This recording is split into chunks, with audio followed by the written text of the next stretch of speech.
ममनुआ funding जब्तगी case में PTI को जवाब जमा कराने का आखिरी मौका। इलेक्शन कमीशन की 22 अगस्त तक तफसीली जवाब जमा कराने की हिदायत। तफसीली जवाब जमा न कराने पर पीटीआई पर 50,000 रुपए जुर्माना भी आयद। इलेक्शन कमीशन ने 12 समातें की।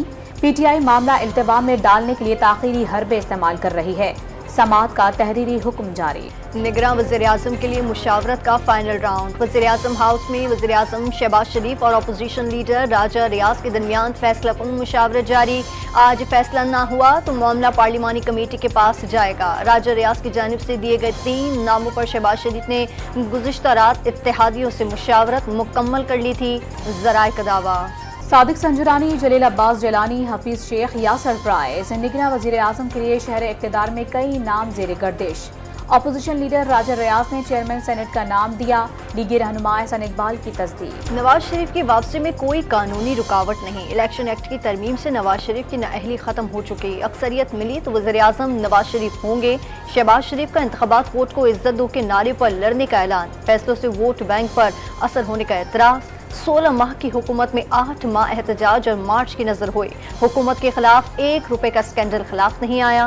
वज़ीर-ए-आज़म की सहाफियों से गुफ्तगू। सिंध में निगरानी कौन करेगा? वज़ीर आला सिंध और अपोजिशन लीडर के दरमियान मुशावरत का आगाज। दोनों रहनुमाओं की मुलाकात।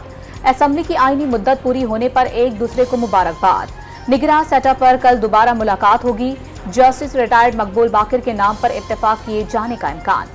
ज़राए का दावा। चेयरमैन पीपल्स पार्टी बिलावल भुट्टो जरदारी ने भी आज पार्टी रहनुमाओं का अहम इजलास तलब कर लिया। वज़ीर आला बलूचिस्तान ने असम्बली तहलील करने की एडवाइस पर दस्तखत कर दिए। आज किसी वक्त भी गवर्नर बलूचिस्तान को इरसाल कर दी जाएगी। मौशी चैलेंजेस के बावजूद बलूचिस्तान के कोने कोने में तरक्की को यकीनी बनाया।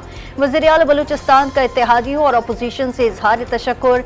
निगरान सेटअप पर मुशावरत ताक़ुल का शिकार। अली हसन ज़हरी, हमल कलमती, इंजीनियर उस्मान बादीनी समेत 5 नाम निगरां वज़ीर आला की दौड़ में शामिल। इस्लामाबाद हाई कोर्ट ने चेयरमैन पीटीआई के खिलाफ तोशाखाना केस का मुकम्मल रिकॉर्ड तलब कर लिया। चीफ जस्टिस आमिर फारूक और जस्टिस तारिक महमूद जहांगीरी पर मुश्तमिल बेंच ने सजा के खिलाफ अपील पर समात का हुक्मनामा जारी कर दिया। उस वक्त के वज़ीर आज़म ने कहा कि सिंध तो हमारा है ही नहीं।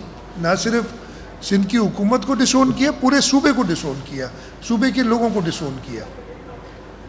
इस मुश्किल हालात में हमें चलना पड़ा। कई बार खबरें उड़ाई गई कि चीफ मिनिस्टर आज अरेस्ट हो रहा है या कल हो रहा है। पीटीआई की विफाकी हुकूमत ने सिंध को दुश्मन की निगाह से देखा। बार बार गिरफ्तार करने की अफवाहें उड़ाई गईं। पहली बार जमहूरी तरीके से वज़ीर-ए-आज़म को हटाया गया। वज़ीर आला सिंध मुराद अली शाह की अलविदाई प्रेस कॉन्फ्रेंस। सैलाब बड़ा इम्तिहान बना। कोरोना की वबा में सूबाई हुकूमत की कारकर्दगी शानदार करार दे दी।